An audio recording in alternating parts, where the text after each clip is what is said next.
Drake and Josh fighting Partner Emrakul. commanders. Are Drake we and gonna, Josh, partner Drake and commanders. Josh. are we gonna see Drake and Josh fighting Emrakul, or is it just gonna be Michelangelo?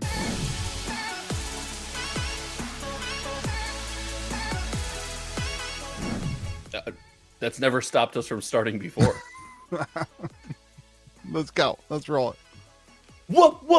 Welcome to May the Zoo be with you, America's favorite Magic the Gathering, sorcery, Pokemon, Lorcana, and now Riftbound podcast. I am, of course, joined by the only supportive podcast member to my delicious, incredible homemade chicken nuggies that I sent raw, and he was concerned that I was eating without cooking. Donald! Why is he the only one? I said those look great. Yeah, but he was concerned about my health when I sent you Oh, a I picture don't of care. raw chicken. Okay. Why are you And I'm, eating of raw course, chicken? also joined by the only human being in the United States of America that considers a diet eating red meat with your hands and smearing the grease directly on the steering wheel of your brand new car, Louis DeGeorge. Okay. Yeah, that's a good spoiler to our secret sauce today. Well, did you use sauce? That'll be part of the sauce. The sauce is secret. And I am joined by the chicken man himself, Josh. Is there any show better than that show? It's a really good show. Donald, have you seen Breaking Bad? It's the best show. Yeah. Okay, good. That's it's Donald's really favorite show. You really? Yeah, it's his favorite show of all time. Breaking Bad IP coming soon. You haven't heard about him talk about it all the time? Listen, if Donald likes Breaking Bad, then I just like Donald even more. Breaking What's Bad better, Breaking Bad or Better Call Saul? Better Call Saul. Yeah. If you ask my buddy Chris, he would say Better Call Saul. I haven't actually watched Better Call Saul though. Better Call Saul is significantly better than Breaking Bad, especially that Breaking Bad's first season is terrible. It's like you have to get through it. You have to get through it. It definitely is slow. But I did start watching it and stopped watching it and then picked it back up like months later. Better Call Saul is a much better, if you're gonna watch it more than one time, it's a much better watch. Donald, I'm legitimately jealous of you because you get to have the experience of watching Better Call Saul for the first time. Do you agree with me, Josh? About being better?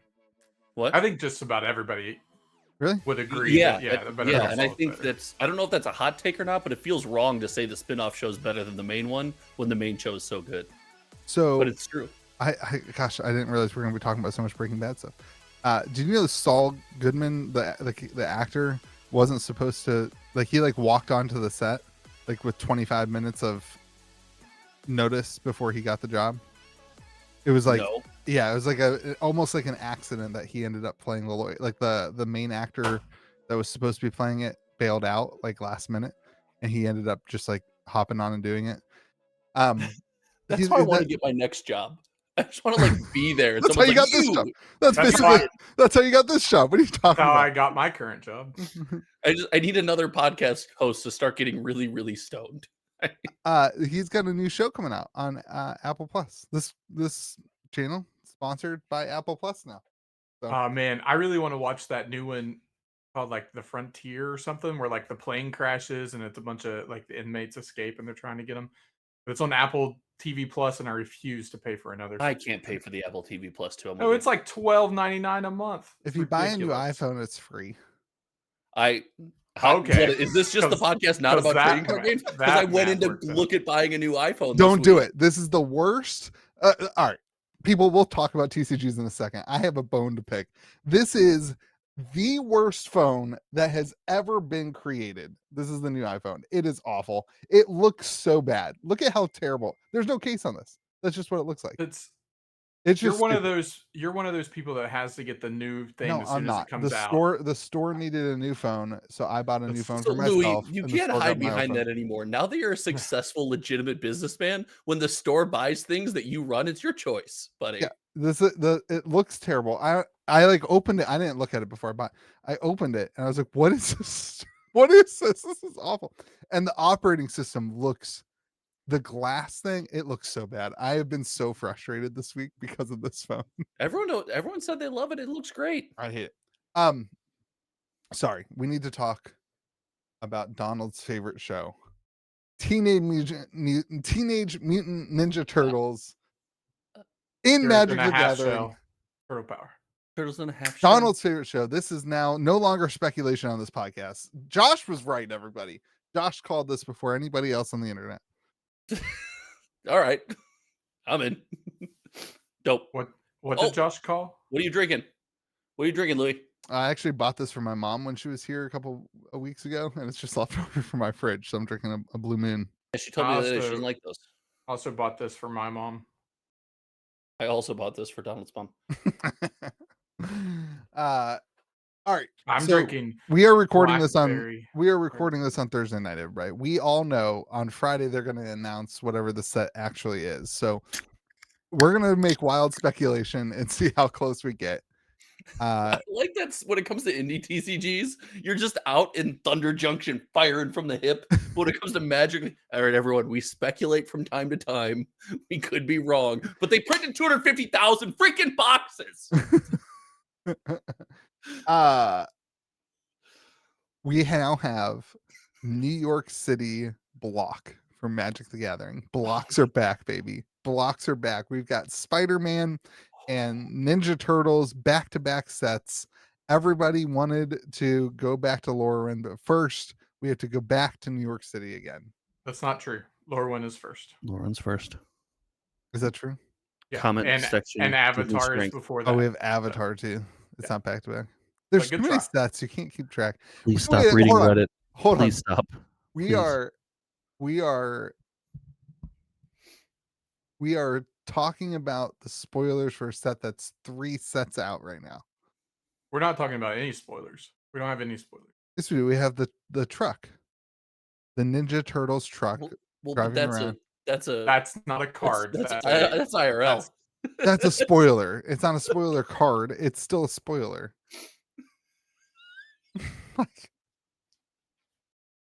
Do you just want to talk about how much you hate Universes Beyond? No, I don't. I just think it's funny that we're talking about something 3 sets out. I think it's the epitome of Magic the Gathering. This is why Magic the Gathering content is so pointless, because we are talking about something 6 months down the road that there's nothing to talk about because there's something new every 5 seconds. Is it bad to talk about something that's not going to be around for a long time? I'm excited about it. The last year of sorcery has been rough then. We have talked ad nauseum. We need a middle ground. We have talked ad nauseum with nothing coming around. And the one product that came around didn't actually come around. Listen. It's like they should just print 4 sets a year and be done with it. I agree. 1 a quarter. Yeah. I'm here for that. Yeah, like Lorcana. The one that you said that. I don't think Magic could do 4 sets a year. This is an interesting discussion. With Magic's business model and the expectations that it has, do you think it could print 4 sets a year? I don't think it could. It could do 4 standard sets a year. Yeah. But they would have to do a commander product in there here and there, or a remastered set or a master set. Or there is no more standalone commander products. Did you see that? Let's talk about that. That's the thing I got right. If you want to talk about me getting something right on the internet, that's the one I got right. When we saw the lineup for this year and every set was standard, I said, I think they've gone by the wayside of not doing commander products anymore. No, they'll sneak one in. There'll be a surprise set. There's a winter drop. I was right. There's no standalone commander products. That's a bummer. I think that's a loss. But every product is a commander product. Not anymore. I feel like right now, I think Spider-Man is a product that nobody knows what it's supposed to be. Wizards doesn't know what it's supposed to be. No. It's not a good standard set. It's like half of the power level is toned down for a commander set. They just don't. It's all over the place. Yeah, well, wasn't the consensus and I don't remember if they explicitly said this, but it was a pick 2 draft set. That's what it was. It was that new pick 2 draft format. It is. That's what it is now. Well, yeah, but that's what it wasn't. It going to be just that, and then it was standard set.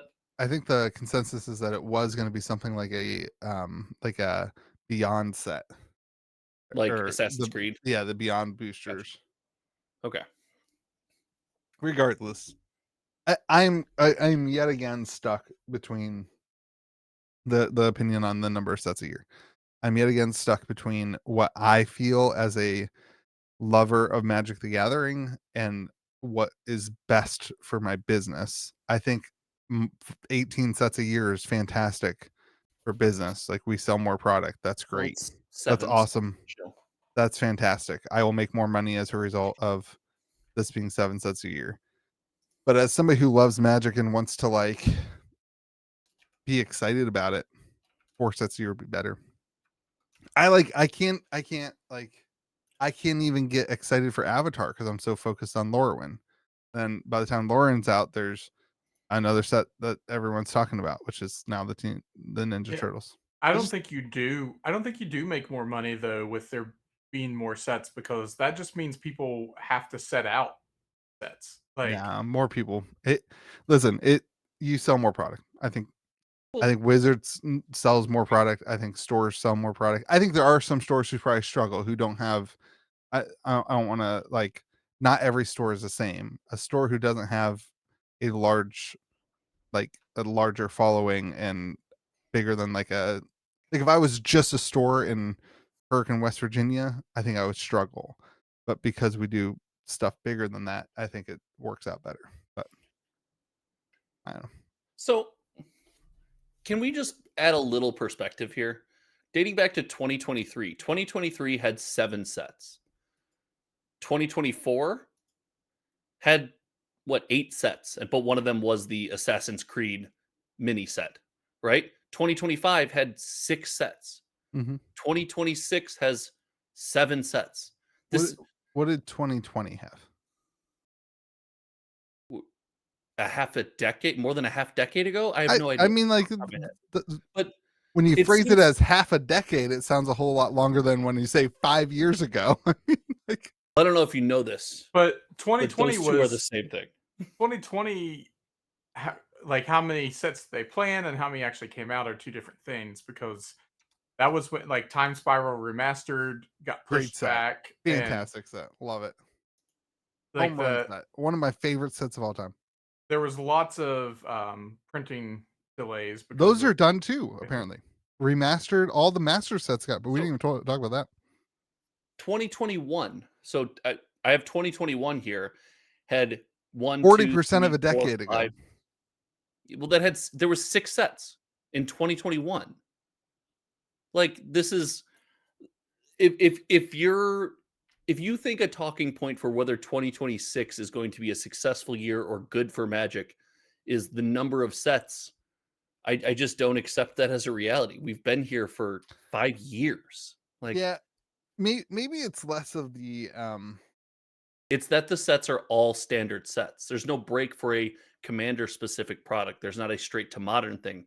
It feels like so many more sets because every set is theoretically supposed to fill the same void. I think it's that probably has something to do with it.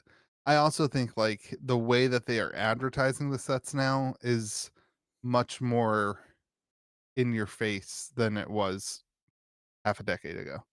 Like it there's Sure. so much more marketing now. It's because of the Universe Beyond. It's a good Right. thing. I think this is the right decision for Wizards of the Coast. I think it's the right decision for store owners. I think people make more money as a result of it. I think that there's also some frustrated Magic players because Oh yeah. they don't want to play with Ninja Well, Turtles. I think there was a butters. Well, hold on. That right there. I think we have a phrase for that around here. I think you coined a phrase for that. How long do you want to complain about the same thing before we just move on and focus on the next part? Apparently, how many years have been doing this YouTube channel? Well, that was your response to someone commenting on us complaining about sorcery. Oh, yeah. So that was Sure. just that's our stance here on the podcast. We're reading apparently. Louis' responses to comments now. Love it. Well, listen, Louis said it, and then Louis seems to have a different opinion on. No, Josh with the below the belt shots. of all the things that have been said on the podcast, reading your words is below. Dare you use I was my own elected to words lead, against me. not to read. So I do think that there's something to the fact that every set is standard, right? If you were an entrenched Magic fan for a couple of years, what you really care about was standard releases and maybe a remaster here and there, because that was the not Universes Beyond stuff. You know, maybe a Horizon set. Now, it feels like there's no break in the action. If you're a Commander fan, it's not like you're waiting for your thing and then dabbling in the other sets. If you're a Standard fan, you're not engaged in your sets and maybe dabbling in a Commander release, a Fallout here and there. It's you feel the pressure to be tuned in 24/7 because everything is in the same pipeline. And with this single pipeline, you could convince me we could get down to 5 sets a year bare minimum. And at 5 sets a year, I think they're ramping up secret layers even more than they are and doing a Commander set. Like, I think that's too few.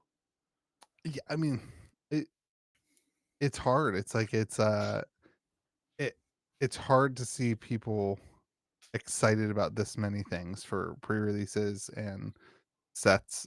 I just don't think it's gonna happen. And I mean, frankly, I think Spider-Man put a huge damper on a lot of game stores attendance and back and forth. And like, I just think, I think if they're gonna do it like this, sets have to be good and have to be fun. And like, I worry that they're doing too much and too thin. But we all know the reason of this, right? We've talked about this. It's Hasbro. It's all the things. Let's pivot and talk about what are your speculations? Is this just a Ninja Turtles set, or are we gonna see? I saw a post today. Drake and Josh fighting Partner Emrakul. commanders. Are we Drake and gonna- Josh partner Drake and commanders. Josh. Are we gonna see Drake and Josh fighting Emrakul, or is it just gonna be Michelangelo? If there's a Drake and Josh and not a Louis, Donald, George and Josh, I'm going to be really upset. I think I'll be pretty upset if there's just a Drake and Josh. Dwight, I'm cool. Turtles, I'm not cool with Dwight. I feel the same way about Dwight. That's fair. It's You like, have that's true. we That's have true. this giant space mushroom thing, tentacruel. I was waiting for it. I was waiting for the Pokemon reference. Giant scary Pokemon going up against the Office character who can't even use a nunchuck. Not even like Michelangelo. He's got a beat farm. He's got that. I think that the Ninja Turtles IP is deep enough that they don't need to go into anything else. But I can't see anything else like where we go get like 1 or 2 cards from SpongeBob. Yeah, but we're not going to get SpongeBob like in this. They're not going to do a secret layer SpongeBob and this. I don't think it fits. There's that one game that's the Nickelodeon Toon Racing that they did that. They brought all the different, Nickelodeon shows them together. I just don't know how it works. Like I agree. The IPs they're all too different. Yeah, we don't need a Hannah Montana. Although Jimmy Neutron that fits. Well, Hannah Montana's Disney Channel, I think, though, buddy. You get Jimmy Neutron in here right before we go to Star Trek, and now we're talking. Now we're talking about things that make sense. The Jimmy Neutron is definitely the bonus sheet in Star Trek, right? That would be so. That would be. That's for sure. That's the type of thing. Other than let's back up and say Jimmy Neutron as a bonus sheet in Edge of Eternities. I'm all about that. Like, I think that is cool. I think that is funny and cool. Whatever. I get crazy. It makes me crazy when it's like, I don't know. Ninja Turtles.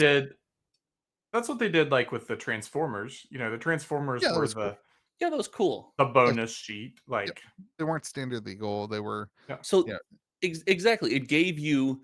I did a whole video about this. It gave you an opportunity to like play Universes Beyond in an area where someone who sits down across from you can look you in the eyes and say, "I don't really want to play against that."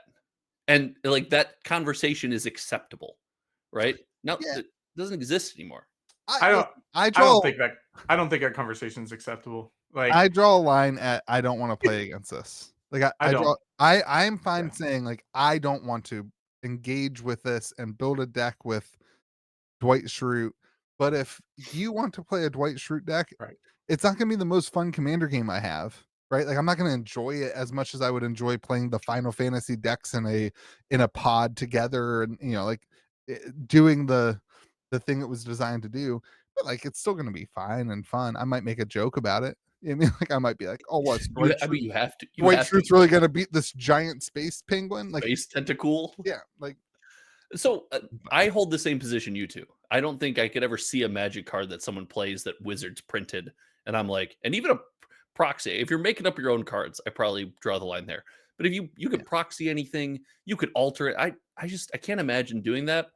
But it is an acceptable, or at least a stated acceptable byproduct of the Commander community. Those conversations are socially acceptable and allowed to happen in that space, even if we don't have them.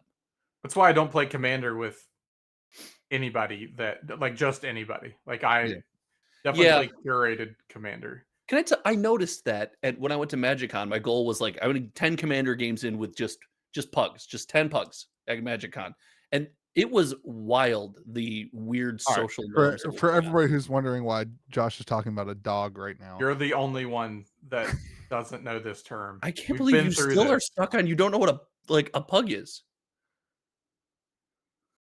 it's a pickup game. Everybody, it's a pickup game. If you're wondering what it is, They already knew what Josh's nerd talk is. It's a pickup game. Your listeners who are clearly smarter than you already knew. All right, so you guys think it's just Ninja Turtles? I think you didn't know what that is. I also think it's probably just Ninja Turtles, which is kind of boring content.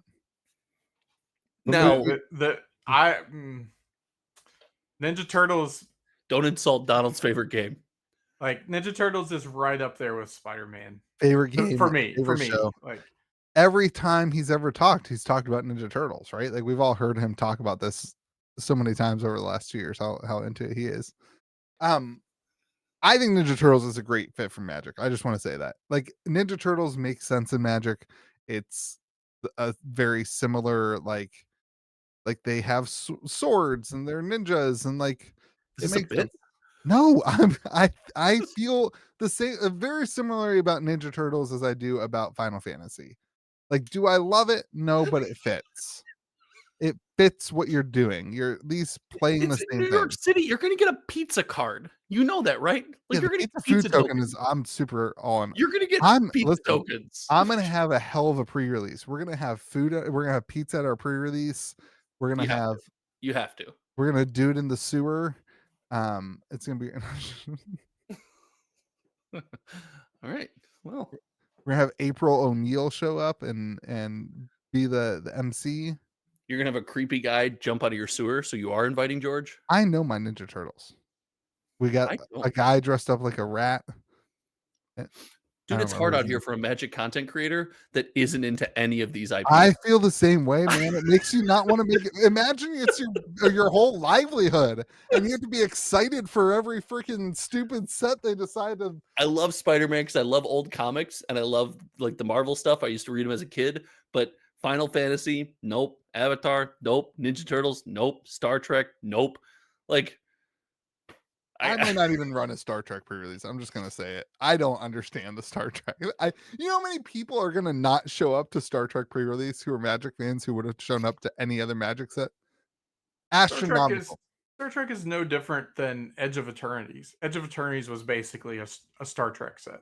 Like there were no phasers set to stun in Edge of Eternities. I disagree with that. There were lander tokens. Thank you. I disagree with that just because of the name Star Trek. Like it just has, for some people, a really positive connotation, and for a lot of people, like I hate Star Trek. I was a Star Wars guy. You were cool. You were cool. Yeah, I had a girlfriend. Cool. You know what I mean? Like, yeah, you were the nerd that a girl would talk to if she got desperate enough. Yeah, I'd lived that life. I'm there with you. I don't know. I don't want to just harp on it, but it's also that's how I feel. That's how I feel. I feel like, man, like how are you supposed to be excited about something if you don't know anything about it? You know? I tried to do it with the Final Fantasy thing. When they announced Final Fantasy, I did the Universes Beyond YouTube channel thing and we played Final Fantasy and that was great. And then they kept throwing out more stuff. More. You know, it's like, can I tell you that was cool? That was fun. Shout out to Yoko B Loco, who was on every stream walking me through Final Fantasy 3. Final Fantasy, it's technically 7. Technically it was 6. Not. It technically was 6. It's technically 6. It's Final Fantasy 3 in America, but it's technically 6. See, I know my universes within. We need help on this podcast. Send help. Someone send help, please. Yeah. Anyway. Yeah, like Ninja Turtles fits. You don't agree? Well, I don't know, man. We had a problem with Spider-Man having bagel and schmear, and New York City bus stop, and Ninja Turtles is going to have New York City pie and probably New York City bus stop and New York City I sewers. guess Like, Spider-Man and Ninja Turtles are about the same. It is basically the I same think thing. it's the red suit that gets me. I just think it's the stupid red suit thing. the only thing more magic about this is we have had powerful turtles in Magic before. I So at think least we're there. We've had spiders before. I think it's They the haven't red, been that powerful, have they? Ishkana? I think it's the red suit and it's the It's the red suit. the human part of it. Like the Ninja Turtles aren't human. Like they're not, you know what I mean? But like when you start They're talking about part human. when you start So talking about April Legacy O'Neil, Humans is just a deck you would just never play. You're like, I can't but have like, these people in my Toby fantasy game. Maguire is a person in real life, and if they use his likeness, that feels weird. But if you're playing against Dwight Schrute, I guess that's just what we're doing now. Like, just everybody take a drink and enjoy it. This is what life is now. This is it. How long do you want us to complain about this? Are other content creators just excited about this? I don't watch any other Magic content. Well, thanks, buddy. Me and Donald are, here. We're friends. That's fine. Here's where I struggle. Lorwyn, Strixhaven, Reality Fracture. All sets that I would be wildly excited. Like, Sure. I would, if it was a regular Magic year, I'd be like, yes! And I can even handle The Hobbit after seeing how Lord of the Rings went down. Yeah. Right? I can handle it. The rest of it puts such a damper on it for me. I feel like I'm not even up for Lorwyn. Josh is never negative. When Josh is negative, stuff's bad. That's my experience. Strixhaven, by the way, one of the most underrated Magic sets of all time. Such a fun set. I love Harry So Potter. good. So good. I hope they bring back the Mystic Archives for sure. Like, that's going to be sick. Mystic Archives are great. I don't know anything about the Teenage Mutant Ninja Turtles. They're famous painters. My speculation on Ninja Turtles. Massively successful. I think the overlap between Magic the Gathering fans and Teenage Mutant Ninja Turtles fans is probably higher than most other of the crossovers. It's certainly going to be higher than Star Trek. It's lower than Final Fantasy. But I think it's higher than any of the other, maybe not Lord of the Rings, right? But like higher than a lot of the other crossovers. I don't think it is. I don't think it's higher than Spider-Man. It's I also definitely don't higher think than it's Spider-Man. it's definitely even not higher than close. Spider-Man. It's definitely not higher than Marvel superheroes. Yeah, not even close. No. I think you guys underestimate just because like, it is to 40-year-old. you. No, I like Ninja Turtles isn't that big of a thing to me. I think the 40-year-old and Marvel's The pretty 40-year-old big, dude. loves the Marvel and Spider-Man movies too. You said Tobey Maguire and said something negative about him, and they were about to jump through the screen and punch you. Everybody hates Tobey Maguire. No. Worst Spider-Man. No. I'm just picking fights with Donald now. I Tobey know. Maguire is Donald's favorite movie. It's not even the name of a what? movie. His name? First of all, it's an actor. And my favorite Spider-Man is Tom Holland. So. Are you just going through Donald's search history at the shop? Like, where are you getting this information? Everything's always his favorite. Everything's always his favorite. Yeah, Donald, erase that before he finds the things I told you to look up. You guys don't think this will be successful? I didn't say that. Well, I said it's not bigger than Spider-Man. So whether or not it'll be this will be better. This will be a more successful set than Spider-Man. Almost guarantee it. If it's designed well, but I mean, if it's designed as good as Spider-Man was, then it'll do worse than Spider-Man. Like, yeah, I think Donald's on point. I think we live in a world now where we've had enough Universes Beyond where bad Universes Beyond sets are going to act like bad Magic sets. We need that bad. The market needs it. This whole Spider-Man box collapsing thing was we finally saw what happens when you print a not good set. And I think it boils down to that. It was a set that was not great, designed poorly, and isn't a ton of fun to play. Spider-Man collector boxes are crazy to me. There's a $30,000 card in those boxes. $30,000 card.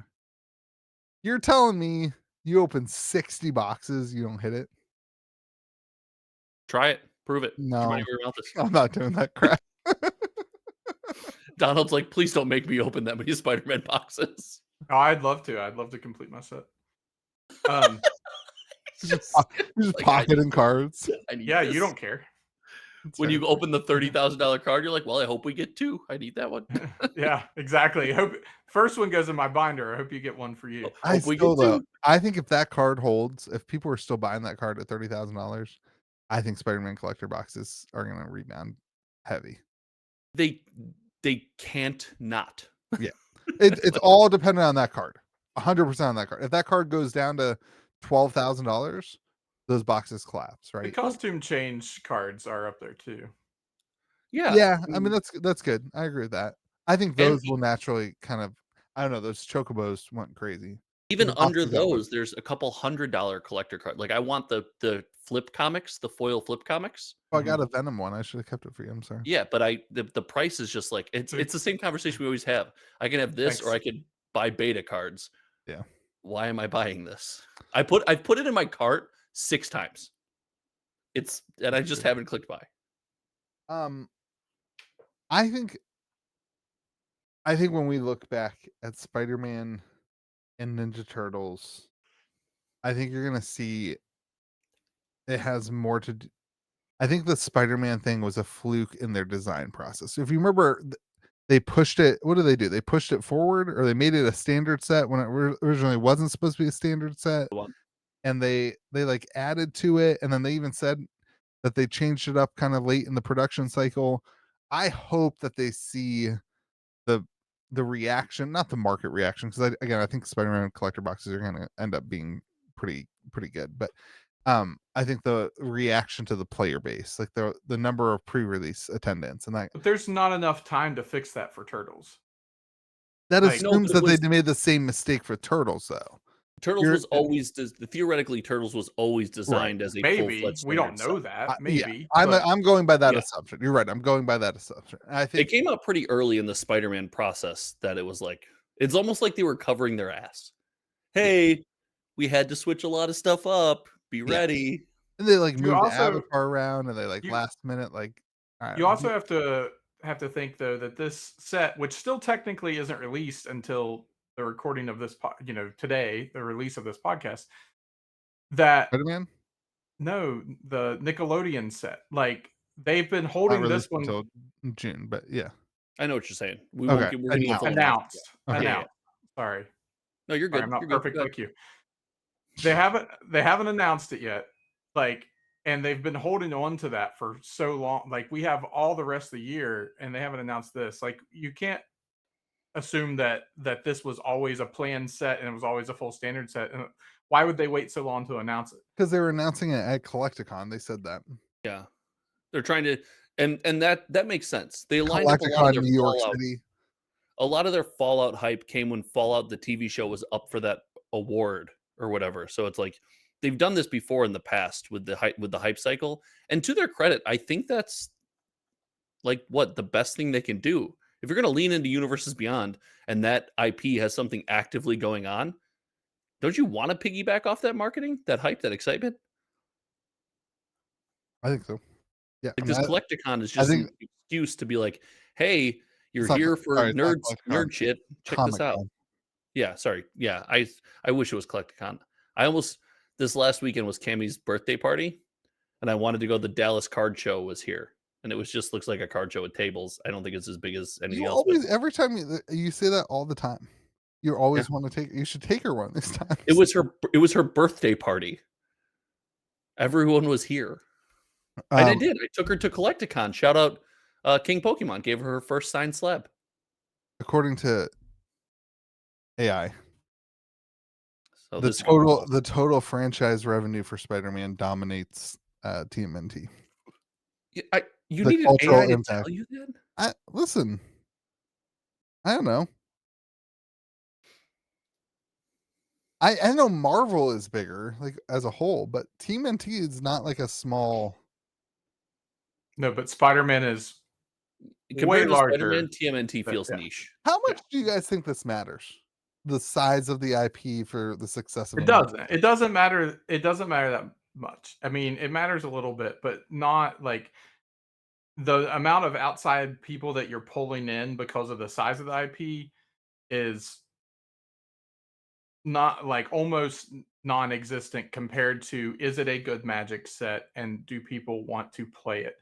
But the real issue I think here is Lorwyn, if done well and is as good as what we assume it's going to be, is going to be the set right before this set. Like, how much does that impact the like? Does Lorwyn just completely overshadow that set? No chance. I want it to. I desperately want it to. I I don't don't know. know. This is There's a no hard chance. question. What's the I'm timeline between them? a month probably. Yeah, I think 7 weeks is the average time between sets. So January 23rd is Lorwyn. Nickelodeon Universe Beyond is labeled as March. So if you consider it to be the literal 7 last day of weeks. I'm more excited for Lorwyn than I am for the Ninja Turtles. right, but we're Magic fans and Yeah. Magic players. Like I am too. I'm with you. But But hypothetically, so is 90% of the people who are going to be engaging with the products are Magic fans and Magic players, right? That's what I'm saying. well, Yes. with That's why that's- Lorwyn, yes. Yeah. I don't think that's the case when it comes to Universes Beyond. At least not active Magic fans. I think Universes Beyond does a great job of I've played Magic once. I used to play Magic. I've heard of Magic. Oh, it's Yeah. doing something that I like. Yeah. Then I don't think your number's anywhere close to 90%. I It think would have to Lorwyn be a will be weird the situation. And maybe Teenage Mutant Ninja Turtles and something as powerful as Lorwyn is what could do it. But I'm trying to picture a world where an in-universe Magic set performs significantly better than a Universes Beyond set, given all other things equal, right? Given the fact that they're both standard sets, it's not like one straight to modern. They should be roughly around the same price. It's just hard to. I It's think hard to fathom. Lorwyn will see a better pre-release, but I think Ninja Turtles will see higher sales rate of product.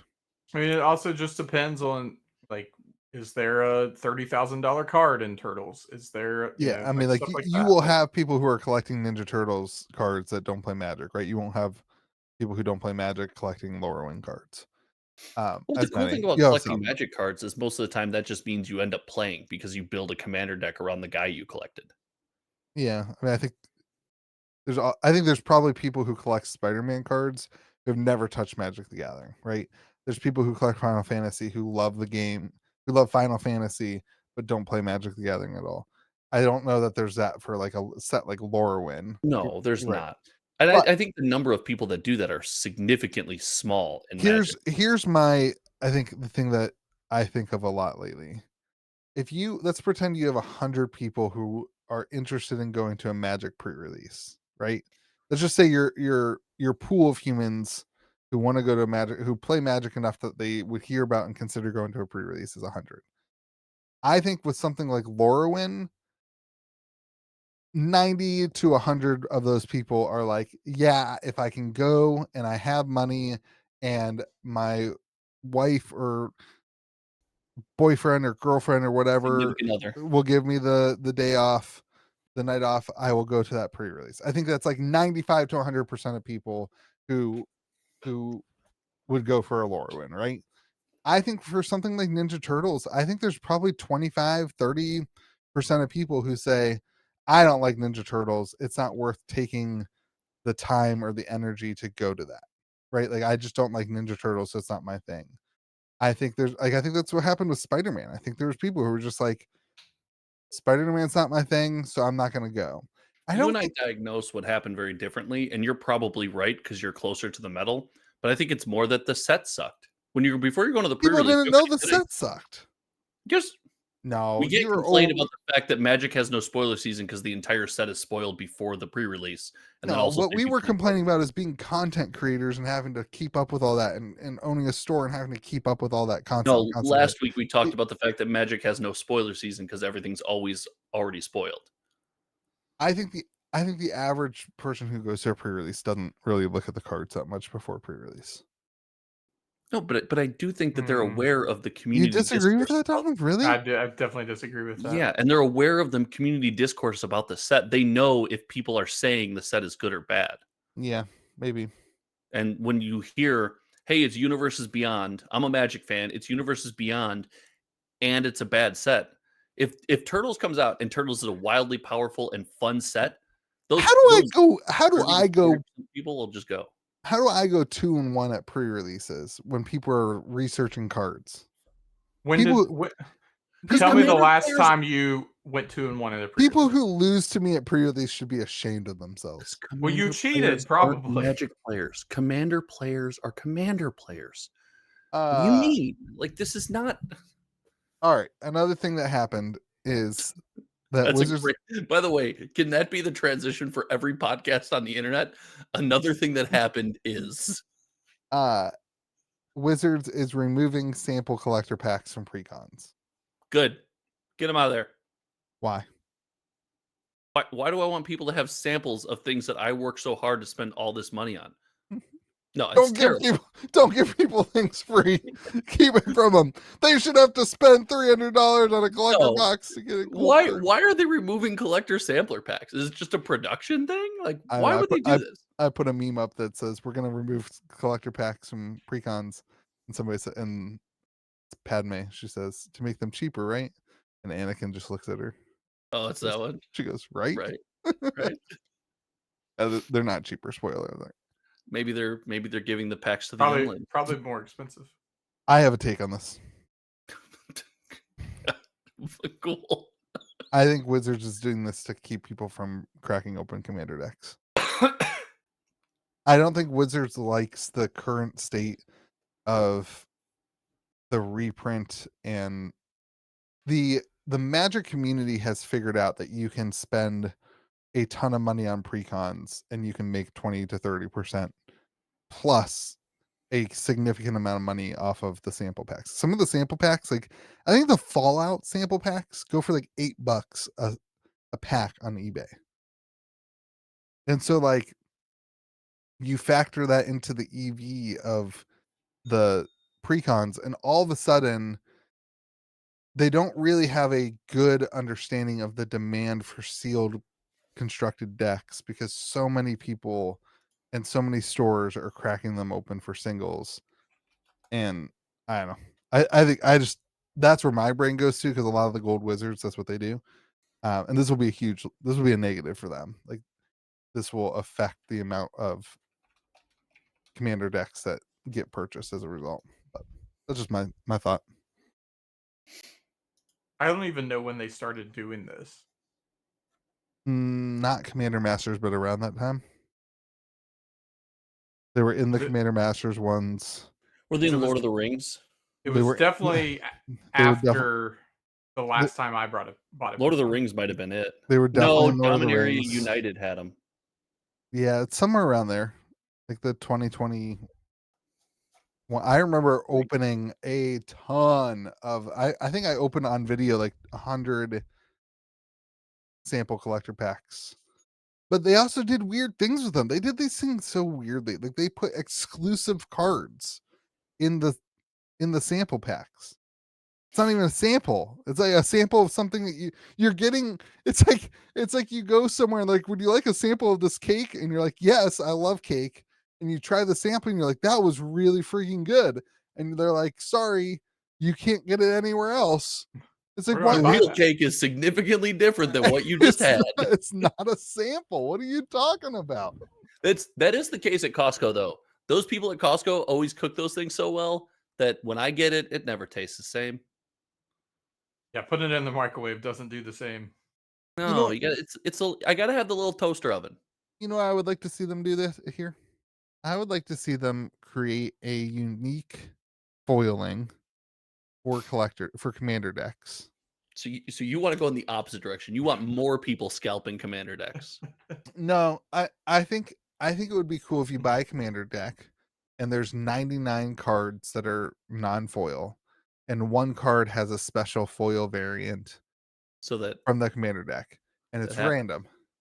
So that you have to it's buy. not random, but 99 of the cards are not foil, and one of them is already. Well, it would come with the non-foil version of that card too. It'd be like a bonus card, so you get 101 cards. So you'd have a full set of foils or full set of non-foils. You know how many people would just play 101 card commander decks? Yeah, just not know any better. I honestly wonder if that's one of the reasons that they're doing this. If people thought, hey, the right way to do this, if idiots who don't watch Magic content and don't play Magic and they're just whatever. You If hear they're that? If you don't watch this channel, you're an idiot. they're You not don't watch, you're watching. an idiot. They're not watching. They're not going to hear me call them an idiot. Tell your friends. But if they get the commander deck and they're like, "Oh, look at these 2 cards. I'm going to throw them in there," and then they go to play commander and they're like, "There's like a red card in an all blue deck," and they don't do anything about it. Like, I wonder if that's legitimately one of the problems that Wizards sees with this. I always thought they should just throw a play booster in there. I've said this before. In my vision is if you're driving a person who's like, "Oh, I'm buying my first commander deck. What else do you want to get a little feel for?" It's crack at a pack, and the collector sample did that. It gave you a little hit. First one's free style. You know what I mean? That's the way most games starter decks are. Yeah, but if you have a play booster in there, you could legitimately find something and like replace a card in your deck for the first time. Ooh, you know. You did that with the sample collector packs though too. I mean, Yeah, but there's significantly less chance that you find something playable in a collector sampler pack. I guess technically Because you have a that's color true. pie to stick to. That's technically true, but that's not to say that the collector sample packs weren't loaded. Like there was really, you could pull a 1 ring in the Well, Lord you of the could Rings pull ones. any card in the collector pack, right? I think it's just rares and mythics. Yeah, but what the odds of you pulling a rare and a mythic that you just can't play? It doesn't fit Sure. into your deck. Yeah, I Like, agree with you. not Yeah. legal. Like Yeah. I like you open a full-fledged pack, you get the full-fledged pack experience, you get the foil, and then you're like, "Ooh, maybe there's something in here that remember that pack I opened? That card seems like it would be good in here." Now you get to not only play your first game, crack your first pack, modify your first deck. Dare I say you're a Magic fan? I think that's a good idea too. I think logistically they probably don't do something like that because it would increase the cost of the product for like the MSRP or whatever now includes Yeah, it probably would. but also it increases the weight for shipping. I mean, it doesn't seem that much for like shipping 1 deck, but if you have a entire, you know, not pallet, but what's the thing? I mean, it increases the cost for Wizards Right. nominally, but it also would decrease the cost because think about the custom materials you have to do every time you want to make a new sampler pack, right? Maybe, The yeah. logistics to print that sampler pack and the sheets and everything that goes into that is all custom to that sampler pack. That's You fair. start throwing play boosters in there, you're Right. leveraging a system you already got in place. That's fair. I don't know. This is one of those ones where I think like it's not going to affect that much. Look, are we in agreement here? This is dumb. Stop taking things out of your products. I mean, I am. I think but they also just added it. This is one of those things with Wizards. It's like, why do you change up so much They all the added it time? in 2022, more than 3 years ago. That's not that long ago. Buddy, for the average Magic player, that is a long time ago. It doesn't Not seem for that long to us. me. Not I bought least- plenty of commander decks that didn't have sample packs in it, and I was fine. I still played Magic. Oh my god, you walked uphill both ways into the wind. Yeah, Jeez. you know, I didn't even have sleeves on some of my decks. All right. People well, have that's it not- easy these days. My first deck was in penny sleeves, so that was always a trip. This goes back to like they're always changing things that don't need to be changed. You know, what I mean, like this doesn't need to be changed. It makes No, it would be better with this, but listen, Wizards is always going to shake up the mold. They're always going to change something. They're never going to be the same. Like we've known this since we've talked about Magic. They're going to change things. Your average Magic player, this is not going to stop them from buying a precon. They probably didn't even know it was in there anyway.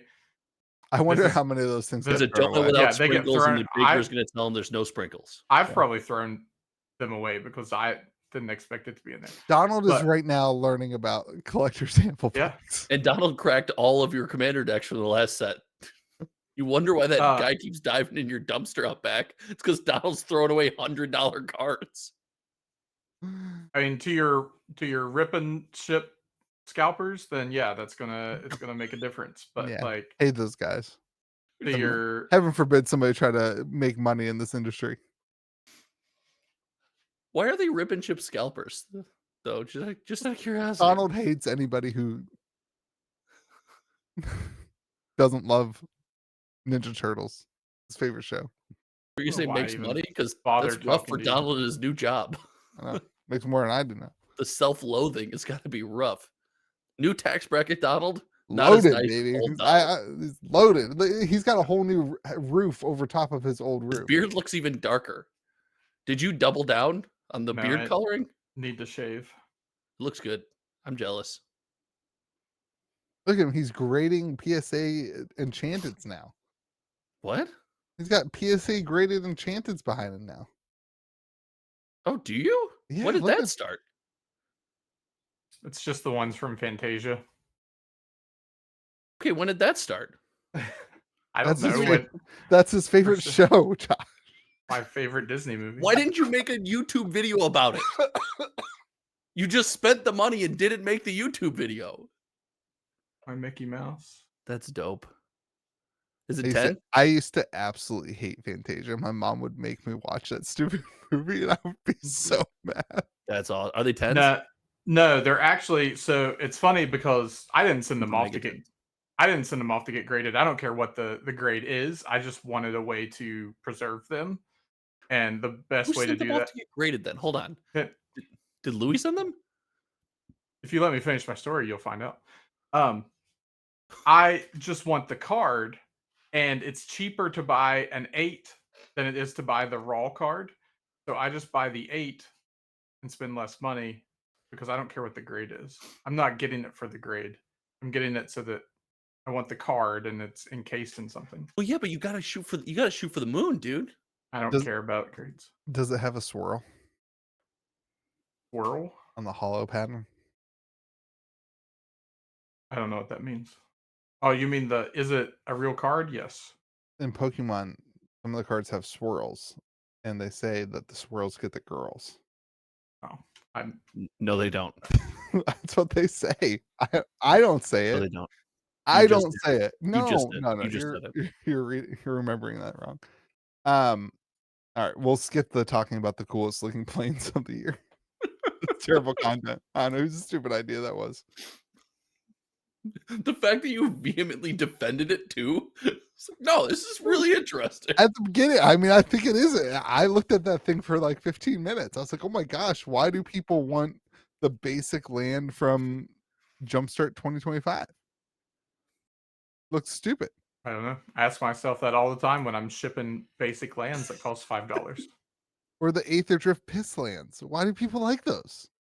What do you mean? Those lands are great. No, Those lands are they're not. goated. Those lands are goated. They're the best lands. Best lands to be produced in the last couple years. Well, that would be a great topic. They're all yellow. How do you know what color mana you're producing? What's your yellow favorite- mana. I made this critique before, and I found out that that's not a big deal, and we shouldn't be concerned about it. All the yellow part? Yeah. Also the oil slick land not being on here, kind of wild. They're too expensive. It's sales data from TCG Player. Oh, it's like the count, like the. I'm guessing it says cardboard by the numbers. Okay. That might be the name of the publication, actually. I'm guessing that it's the number of sales. So like if you have they're all pretty cheap too. Like the Aether Drift lands are 68 cents. Like no land is $1. You know what I mean? These are clearly non-foil then, because I wanted to get a bunch of the Ixalan foil lands, and they were more than that. People really like the space themes. I have to give it to Wizards. They've got 2 space sets in a year, and like I think that's smart. People really like the space themes. I don't. We spend more time talking about these stupid planes than I ever care to. Okay, sorry. It is disappointing. The worst land type. Yeah, I was when I saw the post. I didn't bother to look for planes. Let me get the planes. islands. What's the best? favorite? What's the best land type? What's the best land type? Swamp. No, it's clearly an island. I mean, Every single Magic. deck is blue based in every powerful format for a reason. Islands should be banned from Magic, but the best, Swamp is the best for a reason. Yeah, because it prevents people like you from just banging their thick skulls against the table and winning over and over again. All right, let's talk about everyone's favorite TCG, Riftbound. Riftbound, expectations, theories, tinfoil hat. What do you guys got? Riftbound's going to become a regular part of this podcast until it's dead a year and a half from now. A year and a half? That's pretty generous. What did you say? You stole my take. Oh, sorry. Go ahead. I have to change my takes now. Now I'm going to be the guy that was wrong on the podcast. I think Riftbound will become a top 4 TCG. For a moment, at least. I'm going to say the same thing that I said about Star Wars. Except you actually thought that about Star Wars. Star Wars is a great game, man. They just listen. They just Asmodeed it up. Yeah, and here's the problem with Riftbound. Guess who's carrying Riftbound? Kitchen Table TCG. Asmodee. Oh, okay. Yeah. I am. There's no room. There's no room for Riftbound. It's a great game. People who have we do a like kind of a learn to play thing every Tuesday. It's a great game. There's gonna be a lot of people interested in it at first. I don't think that these games have. I think the same problem with Lorcana. They can't print the number of boxes that they need to print to make it worth it for the bigger companies. Like Disney will be able to make way more. Disney will be able to make the same amount of money by licensing their IPs out to Magic the Gathering, without doing any of the work or any of the event hosting or any of the legwork required. I think Disney's not doing that now. Disney's not doing anything. Cool. I mean, we literally just had a Spider-Man set. No, he's saying that Disney is running Lorcana, and they're not. They're not. Right. They're currently doing that, right? They're licensing their IP out to Right. a company making a card game. My point is that Raven. I've said this since the beginning. Maybe I'm just wrong. Right, we're on set 9. I don't know how long it can go, whatever. But like at some point, they have to print so many boxes to make it worth it for the IP and for the licensing. And I understand that Disney doesn't own Lorcana, right? Like they're different. But the metrics hold the same. The logic holds the same. For Riftbound, it's owned by. Is it owned by League of Legends? Do they own Riot. Riot Games? Yeah. So like Riot has to make a certain amount of money for it to be worth their time and energy and effort. And I just think the number of boxes that you have to print for. And how much money did League of Legends video game make last year? It's got to be a quadrillion dollars, right? Yeah, it's a number. I'll look it up. This isn't going to add a 0.25% to their bottom line. They're going to look at it and they're going to, why are we putting our time and our energy towards it? It'll be But once again, they're not doing anything. Riot isn't doing anything. Like they're just licensing out the IP. Is that true? Yeah, UVS is the company that's making Riftbound. UVS isn't just the. Okay. So nobody at Riot is working on this. I don't think that's true. Somebody has to know the answer on this. Josh, you're the resident Riftbound So content creator. might have to cut that. I think Riot's stance publicly is that they've put together a team that is in charge of the caretaking, making, and distribution of Riftbound. I don't know if that's the case. I'm sure there is a team at Riot that's overseeing it. But as far as the actual creation of the game, I hear Donald might be closer to the truth. So Okay. it's like hey, we have people who can design and do the fun stuff of card games, think about interactions, think about art. We've never actually cut a card ourselves or, play tested Right. and that fun stuff. Go you guys. So I think it might be a tandem effort. So different than Lorcana. Okay. I don't know if that's public information, though. You might want to send a text out before this podcast goes out and I verify. don't know who I know nobody at Riftbound. I don't know. We're talking on the podcast. Oh, you and I are different then. You and I welcome to the podcast. We wildly speculate on things, and sometimes we get the print runs right, and we all get banned. I don't know what else you want from us. Like, I don't want to get banned from Riftbound. I don't want to miss the hype, man. It's the next Magic the Gathering. I just think I think all these games look at the sales data from something like Magic the Gathering and Pokemon, and they say we can sell 300,000 boxes per set. You know what I mean? And the first set, there's not going to be nearly enough Riftbound to go around. The first set is going to be massively successful, absolutely wild. It's going to be $300. I think it's already $250 a box on TCG Player. It's going to be, people are going to be showing up to learn to plays, and they're going to have fun, and you're going to have this huge influx of people into the game. Set 2 is going to come out, and 80% of those people are going to still be here. Set 3 is going to come out, and 40% of those people are going to be here. Set 4 is going to come out, and you're going to have a game that has 25% of those people are still around, and those people will love it. They'll love it. They'll say it's the greatest game of all time. It's going to destroy Magic the Gathering. But at some point, selling 200,000 boxes isn't gonna be enough for what it takes to do a League of Legends trading card game. That's my take. So I think it's a really good, easy win for anybody who can get their hands on it today at decent prices. I think the prices will go up. I don't think this game's around in 30 years, is my point. Oh, yeah, I overwhelmingly agree with that sentiment. I think it's a long shot for a lot of games being around in 30 years. I mean, heck, we look at Magic and Pokemon, it's a miracle they made it. Right. To bet on them, you'd be betting the underdog if you were betting on Magic and Pokemon guaranteed to be around in 30 years. You'd be betting the underdog. Like, it's hard for anything to last. TCGs in general, right? Yeah, it's hard for anything to last that You long. get what I'm saying, though. Like, yeah, no, I if this game's around in 5 years, we have to evaluate it as like, okay, they've carved out a space in trading card games. Yeah. Right? But there's a path.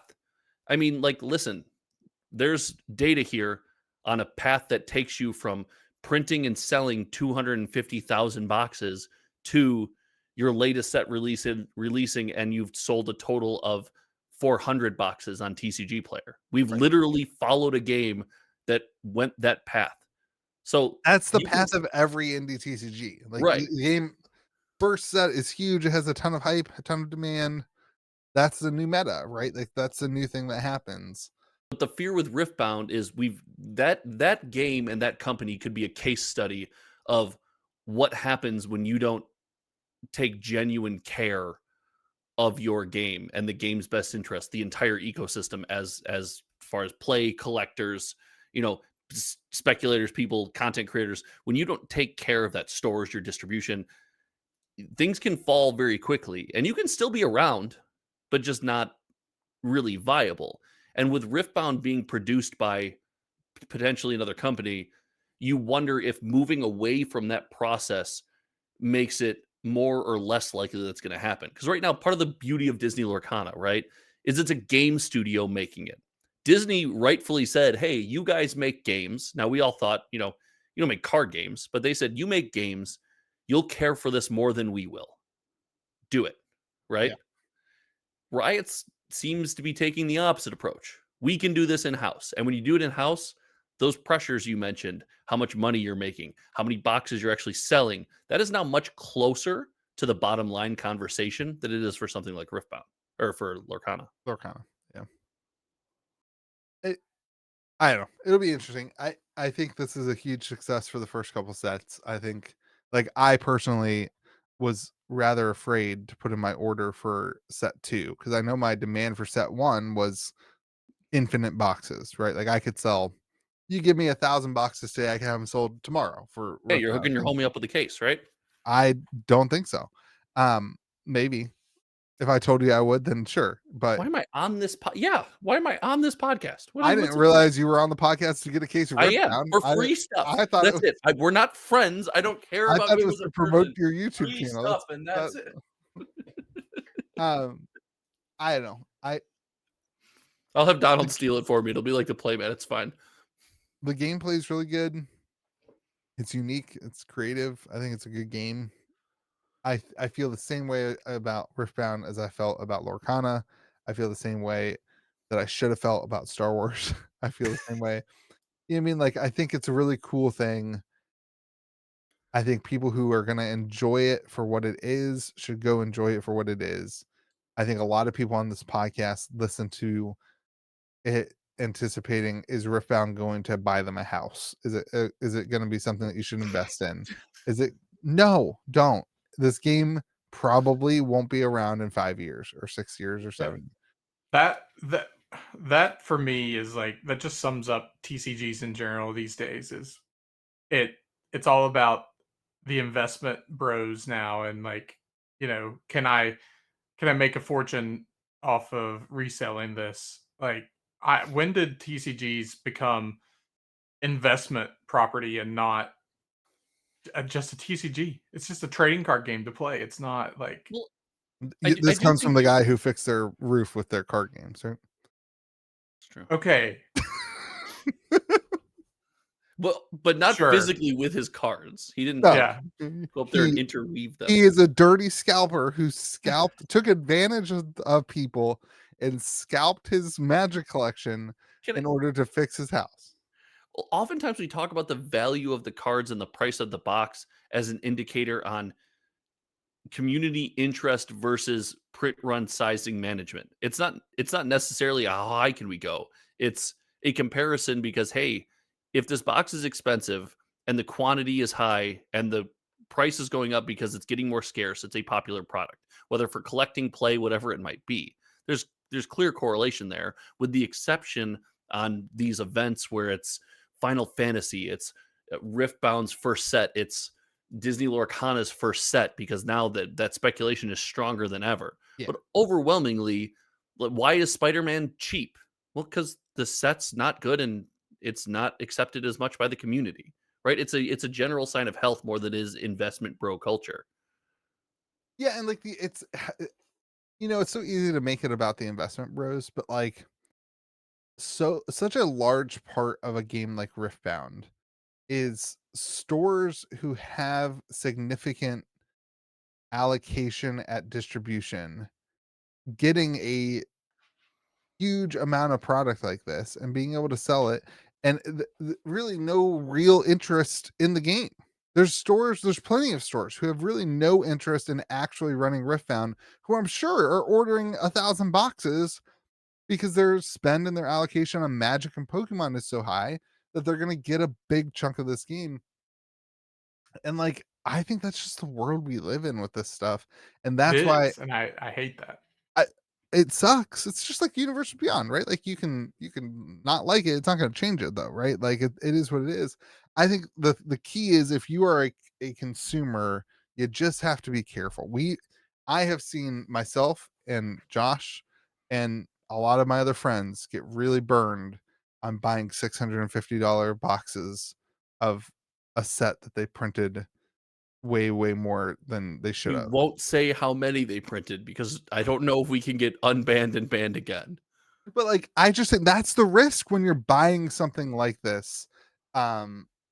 It, especially when you don't, they're going to certainly print this again, right? It'll be like Disney first chapter, right? Like, and they should, they absolutely, I want to be 100%. very clear. They absolutely should, right? Like, can't just let that whole thing win. But There's I don't know. Oh, go ahead. Sorry. I didn't know you were. I thought you No, were I'm done. I'm Well, just, the way to combat that is to not be the person that goes on eBay and buys the $500 box. But like you're not gonna. There's always gonna be people doing that.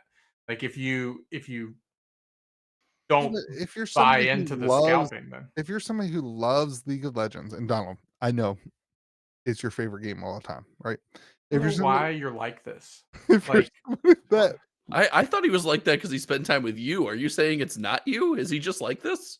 I like doesn't actually care about anything in your life, but like anytime you say that you like something, I then got it's I like, got that oh, vibe too. I gave him very harrowing family news, and he was just like, "Yeah, you committed to the podcast. Get over here." it's not true. That's not true at all. That's not even close to true. I The think if outlet you're a is huge essentially fan of League of Legends, then you're gonna drop the $500 because you don't know that it's gonna get reprinted. And also, people are impatient and they want it right now, and they want to open the cards, and they think they're gonna open the big chase card and be able to sell it for, I'm sure, $5,000 or whatever it's gonna go for. I Long story short, I think Riftbound's gonna be a really good, safe, short-term card game to get into. I would not sell my Magic the Gathering collection to get into Riftbound. no. That's unless that's what I mean, like unless that's what you want to do. If you're just tired of Magic and you want a new game, sure. But like Nope, don't do it. Just Don't do keep it. your you know what? Do it. Sell me your Magic cards. I'll give you some Riftbound. It'll be great. But in reality, don't do it, because in 3 years you will regret it when you come back. And I've seen this and it's so not a many value times. thing. You'll just wish you had. If you're using those magic cards to collect or play with or any amount of fun, you're gonna miss that fun when the other game's not there. just keep your Magic cards and slowly buy some Riftbound cards. Trade the cards you want. Play Riftbound, but don't get out of the game that got you into TCGs, and that will still be here in 20 years. That's my point. So, what's Riftbound's best case scenario? Donald, you're more invested in a TCG at this level than either Louis or I. Riftbound, Lorcana, at the time when this came out, Star Wars, they were kind of on the same level. They're not indies, but they're not the big two. So, being from that world, what's Riftbound's ceiling? I give it 2 years. That's its absolute maximum. There's no chance, gun to Wow. your head, there's no chance Riftbound's around in 2 years. And you think I should sell all my Magic cards to start playing it? I don't care what you do with your Magic cards. I think you should do what makes you happy. That comment section, Donald doesn't care about you. No, so 2 years you think is the absolute best case scenario? I think it'll. No, I think, Donald, or you really think that? no, I think it'll be around in 2 years, but I don't think it. I think it starts to fall off at 2 years. Is what I'm saying. Okay, so you think it holds pretty high priority, pretty steady for 2 years? I think it'll be around and relevant for 2 years. I don't see it living much past 2. Okay. Like it might make it to 5, but year 4 Like that is other not game we going to mentioned is be still around, like but it's year not 1, like right? growing Like or relevant. So just because they keep making the game, doesn't mean it's not dead. What's that game with the anime girls? Weiss, is that the one? No, well that's one of No, them. Didn't narrow it down. It's the Force of magic Will. card. Force of Yeah, Will. There you Force of Will is on their 400 billionth set.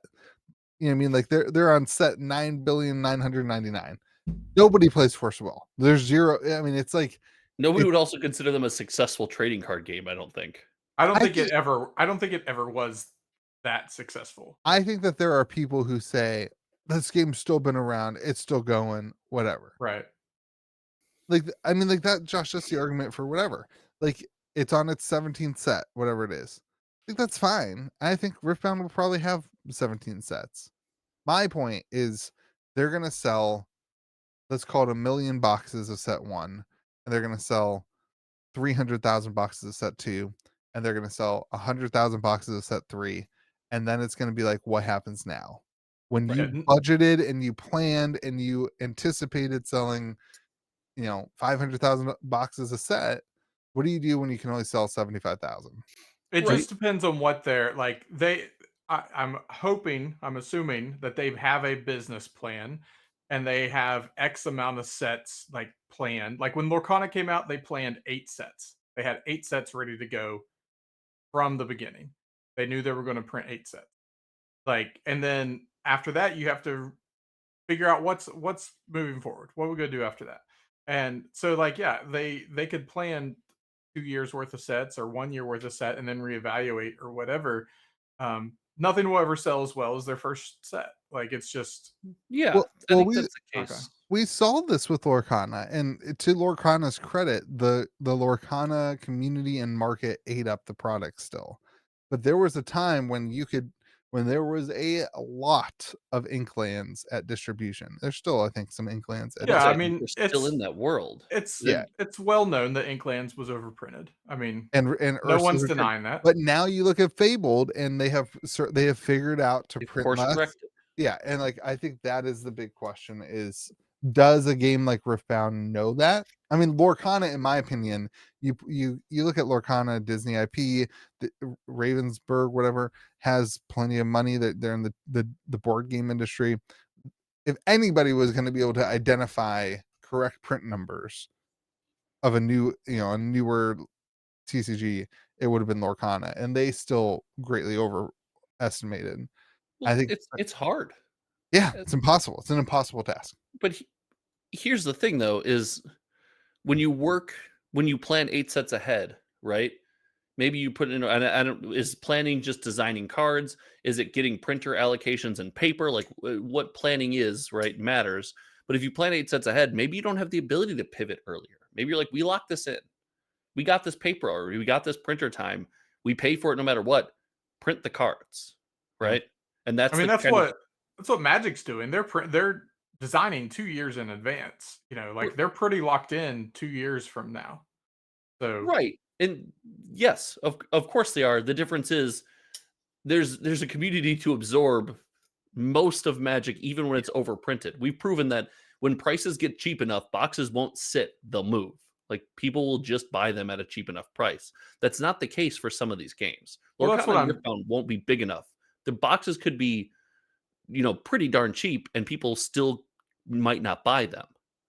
That's what I'm saying though. Is like when you design, you have to design 2 years in advance and like get your printer time 2 years in advance to even have a chance of getting in there and doing all that, or you're just not going to be able to. You're going to do one Sure. set every year and a half. Yeah. Sure, and with that comes the risk of like, hey, if you plan that poorly, we're in a situation like we were with Lorcana, like we will likely be with Riftbound, where the first Star Wars was the same. the first 7 sets are vastly overprinted, and they need to get in there and correct when they can. Well, and Star Wars, the first boxes were $1 billion. Remember that? The Yeah. same thing happened. Everybody wanted them. They were impossible to get. Blah blah blah. Yep. Josh, Well, what's your opinion on best? you didn't tell us what your ceiling is. Well, What's I your just asked ceiling? you to. I asked you kind of second, but I asked the question of both of you first, but that's fine. I think Riftbound's absolute ceiling. If you were to go to Riftbound and be like, I'm going to pitch this to you, but this is the best possible, I think they shake your hand and ask for it right away. Its absolute ceiling is Lorcana without the insane hype of the first chapter. I think you'll have hype on the first set. I don't think it'll be first chapter hype. First chapter dominated discussions and spaces and the entire TCG world. I don't think Riftbound's capable of that, but I think they are capable of everything Lorcana has done since then. And that would be their absolute best case scenario. I don't think they'll get there. I think that's a miracle struck and lightning hit you twice, and here we are. Which is 2 years. I mean, so you're saying 2 years too, Well, because that's no, where we are I'm with saying that Lorcana. level of popularity. I'm not saying longevity. I'm saying that level of popularity, that level of onboarding and community interest is their absolute best case scenario. I think Louis is onto something because I don't think they'll reach that. And if a year and a half, 2 years from now, they sit in a boardroom at Riot Games and say, we have what Lorcana has right now, the 5th or 6th most popular TCG that sells this many boxes. How much effort do we want to put into this? Probably not much, right? If they're going to stay close to the metal and not offload at all like Disney has, you could convince me that they're like, yeah, let's cut it.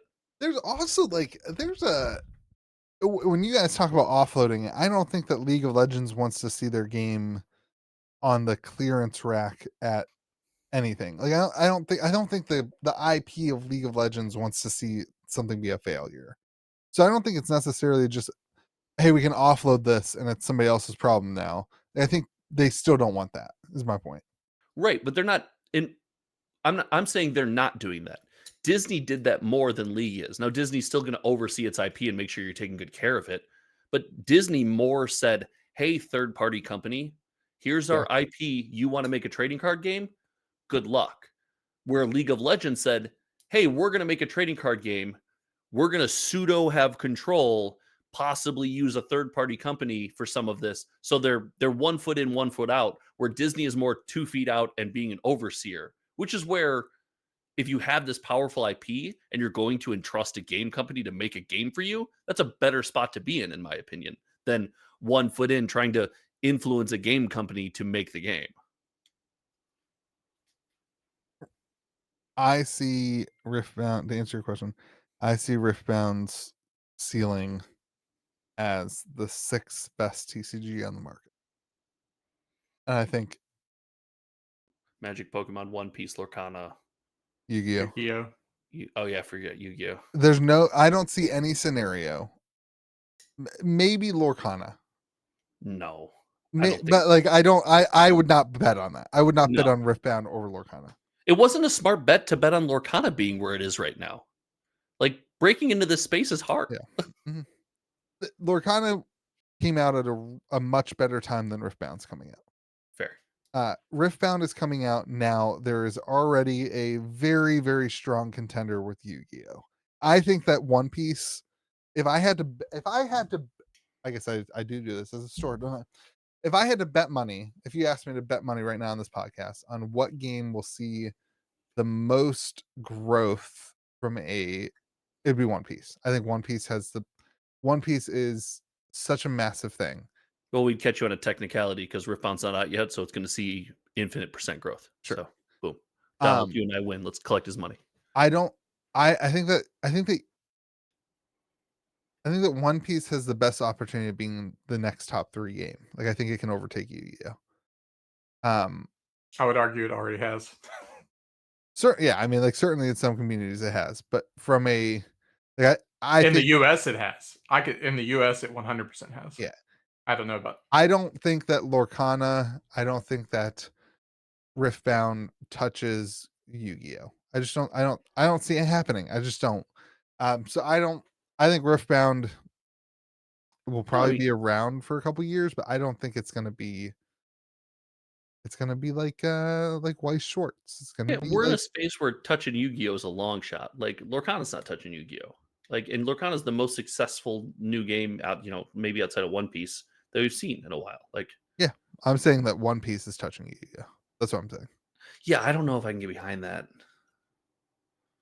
Dude, One Piece is huge. Listen, It's huge, and here's the thing about One Piece: it's disgustingly huge with like the next generation. yeah, and it's all like how Yu-Gi-Oh many is new not Yu-Gi-Oh players are coming out? zero. It's right all now? people who play Edison, which is the old person format of Yu-Gi-Oh. Yeah, like that's what I think. That's why you could convince me One Piece has a chance because like I just haven't heard of a new Yu-Gi-Oh player or collector in the longest time. No. So I just don't know that there's space for like what Riftbound needs to be, which is the 4th biggest TCG. There's not enough space there. Oh, it can't be the 4th biggest TCG. So at that point, I don't think an IP like League of Legends can be successful. It can still work. It can still be a game. I'm not saying it's going to go away or go bankrupt.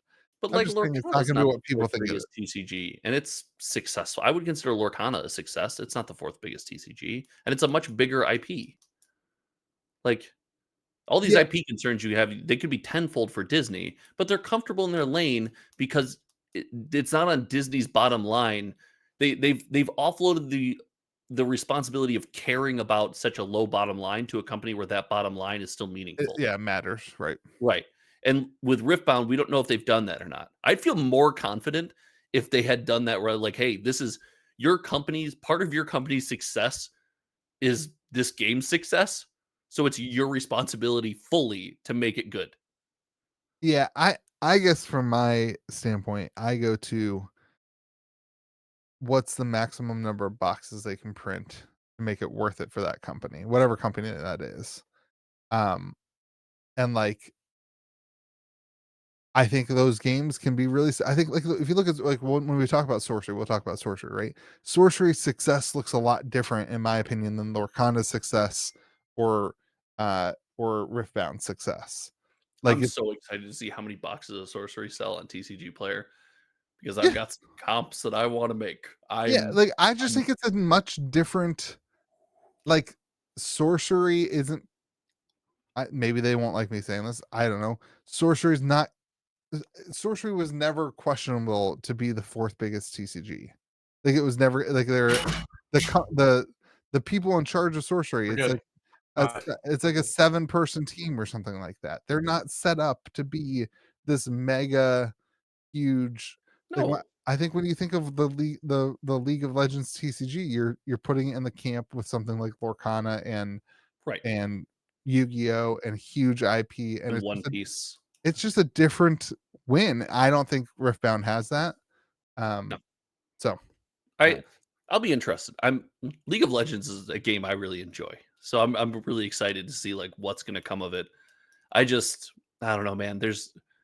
It's such a small niche to fill. You have to be at least as big or close to as big as Lorcana. Like Lorcana has to be your legitimate rival for this to make sense. Yep.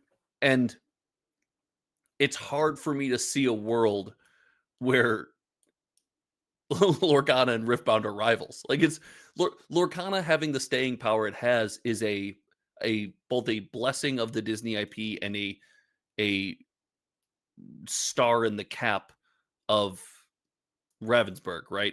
For doing the things that we said all the things that they've done poorly, they've done the things that fantastic. they've done right. And And the most that was the important thing under. that they did was lower the print run. That Yeah. was the most important thing they did. 100%. But that was the under. Them getting all of this right to make this happen, as it is with every TCG game. TCG was the under. It's the Yeah. same situation with Riftbound. And now you have, when Lorcana came out, remember, its legitimate competition was Yu-Gi-Oh! And what did we just say?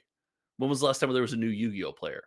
Yeah. Well, now the space is a little more packed. It's in there. Yu-Gi-Oh's in there still. One Piece has elevated itself to that level. One Piece was it. That One lane is Piece was packed. in there. We just didn't. We missed the What? One Piece. Yeah, One Piece has been around for a We No, missed. it's been around, but I would argue One Piece has been growing since Lorcana's Oh, yeah. release. One Easily. Piece has seen the most growth of any game, so Sure. One Piece has elevated itself into that category. In the US. I yes. just want it to be known that this podcast really missed One Piece. Well, some of us own a store and should have been on that. I bought a bunch of One Piece, but we just never talked about it on the pod. Like we never really. I don't believe that you bought a product and we didn't talk about it on the podcast. I don't. Yeah, It's we do- because I do that all the time. it took Joey a year of begging before Yeah, Joey got that one right. Yeah. Joey got it Damn. right. And That's Louis got it. Did he won- ever remind you about it? That would suck. In my defense, I was still very, very into another TCG. Which one was it? Was it Cryptic? No, it was Fab. It's been around for that long? Yes. God. What? They're on That game just set can't grow. What set are Every they other on, like, game is growing. 21 or something. No, like that's the that? starter decks. Piece TCG release day. No way. 2022. Dude. Yeah, it's been what? It was almost 4 years since One Piece was released. That's not true. It's been So 3 years. this is good. So I'm they're not gonna say it. 10. That's too mean to say. I'm not gonna say it. That's mean. So there's 9 currently. Their 10th set will be coming out soon. But they have reprint sets as Reprint well. sets, starter decks. Yeah. And then Listen, One Piece is actually getting ready to do their first rotation as well. they do their allocations mostly based on attendance at events. Like, I don't know. One Piece gets it. You know, it's one of the few boxes I don't have represented anywhere on the shelf as One Piece. Yeah, because you missed it. Yeah, but like I could just buy a box of One Piece. I don't like how the cards feel. I think the cards feel so bad. They're I thick. hate them. I hate They're them. very- I bought them at Walgreens. I have a stack of One Piece cards on my desk in my office at work because I took a walk to the Walgreens. And I was like, I'll see what this is all about. And I opened them like, I feel nothing. It's like, I don't know. What's crazy is that this is a case of the IP being stronger than what Bandai can do to the game. Like the fact that Bandai has not screwed this up, has not Bandai'd this game yet, is Well, impressive. they're still in 2 distros or 1 distro. I mean, it's crazy. I do have One Piece represented here. There you go. The PSA promo. Yep. So, like, can you imagine if One Piece like expanded to all 5 like the 5 major distribution systems? Do you think that would ruin it? Would that kill the I don't- magic? I don't know. Probably. It would either. I think there's legitimately a lot of game stores who don't know and don't cover One Piece simply because they don't have it at their distribution. I got involved with GTS just to get One Piece. And I used to tell Joey, no, I don't want to go through the work of going through another, you know what I mean? Like at the time it didn't make sense. And like, listen, that would be I don't know the answer to that. That's beyond my range of like knowledge of the industry. It would be really interesting to talk to somebody who knows what they're talking about that statement. Like if they were in all 5 distros, would the game grow astronomically? Right. And if it was that big of a deal, wouldn't they just do exactly what you did and get signed up with a new distro? Yeah, I don't think it would grow the game. I think the people that are wanting to be in the game are getting into it regardless. I don't think that's gonna. I think it hurts the game more than it helps it. Yeah, I think it makes, because then what that does is it spreads the total amount of boxes. I think One Around. Piece, more than any other TCG we've ever talked about, has nailed the print runs perfectly. Yeah, Boxes so boxes at aren't that point $8 billion. they either overprint to get Yeah. into all 5 distros, and that tanks the price, or they don't, and then now the boxes become impossible to get because all 5 distros and it's spread thin. Yeah. All right, let's finish up here. Sorcery, they've got some cards out, some awesome artwork. We're not going to go through a bunch of spoilers, but we're still excited for the release. We got Shackled Demon. Dude, the artwork in Sorcery is so good. The Shackled Demon's the one where like you have to tap a sorcerer adjacent to the. Yeah, somebody releases him. That's Yeah, I think that's a cool card design. their I saw that one. ability to make mechanics around the grid is so fun. And did you notice the artwork is like it's a grid-based game that he's playing On the on the card? No, I didn't notice that. I Yeah, have to go back and look at it. yeah, that's pretty cool. That's a Shackled Demon, very cool.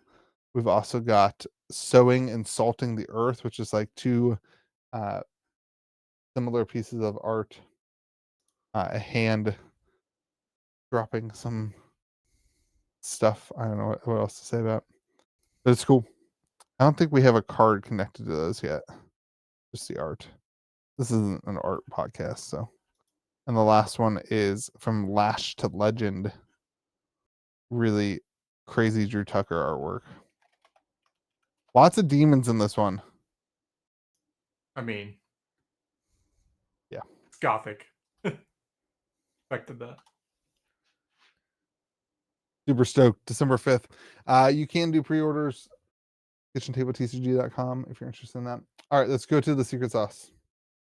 The secret sauce is, when did this become a $400 card? You're welcome. No, you did not. This was me. Those Gengars are $400, $500 in PSA 10. Yeah, what is that? Also, have you kept up with our Squirtles and Bulbasaurs? Yeah, I've got so many of those.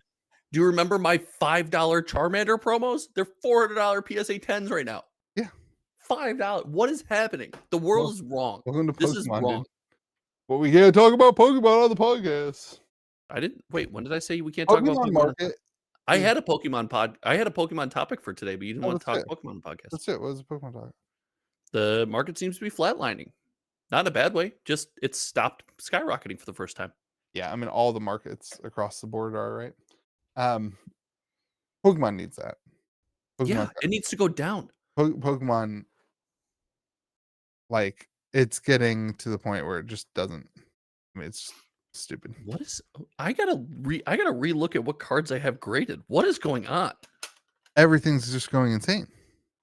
I'll trade it all. So I have a theory on some of that, like for specific things, like for Prismatic Evolutions. If you've noticed, they've done a huge amount of reprints for Prismatic, but the prices keep going up. And my theory is that Pokemon has reached this point where a lot of people say, I'm done. I'm not buying any more Prismatic Evolutions for $125. That's a scam. I'm not buying it. So then they don't buy anything. And then when they do a reprint, they run to their Target and 20% of them get it at Target. And then they crack open their Prismatic Evolutions. And then they don't get the card that they want. And then they get pissed. And they say, I didn't pull the Jolteon. Now I'm going to go buy the Jolteon online. And so the reprint actually is causing, the pull rates are so trash. The reprint is actually causing the cards to go up in value because people don't pull what they thought they were going to pull. And so then they go buy the single, so they don't have to wait again. It's a very specific and linear story. I'm here for it. Yeah. I'm in. My theory. I have a card of graded. I have a stack of graded Pokemon cards just sitting on my ground on the floor. Yeah, they're probably worth like $3,000. Yeah. What, Donald? Why did I let him do this to me? I still have this blue Chocobo sitting on my desk. Is that George's? No, he never paid me for it. It's mine now. No, you have to honor the deal. I don't even remember what I paid for it at this point. I'd have to go through like 6 months of PayPal transactions. You should get a sticky note. Just write it on there. Here's the secret Better sauce. yet, Sharpie it on the card. I'm gonna say a statement. Oh no, not on the podcast. I'm gonna say a statement. It's Which we should probably be ending soon. No, that's why I'm trying to get to the secret sauce, and you keep bringing up Pokemon. Here's my statement. I hate Pokemon. Pokemon's the number 3 TCG. This is a bold statement for me. I don't speak lightly about this topic. You're not that fat. The steak nuggets from Arby's will change the fast food industry forever. Okay. So I can tell that between the last time we talked and now, you've had the steak nuggets several more times. Because Arby's has steak nuggets, people. yeah, but what was my first question about the steak nuggets? Donald, what's the first question you asked him when he mentioned the steak nuggets? I haven't talked to him about steak nuggets. Yeah, I haven't told Don about the steak nuggets. My question was, how much are they? He got steak nuggets, 2 potato patties. We didn't talk after that. We didn't talk after that though. Tell him how much it was. Well, I know how much they are. $17.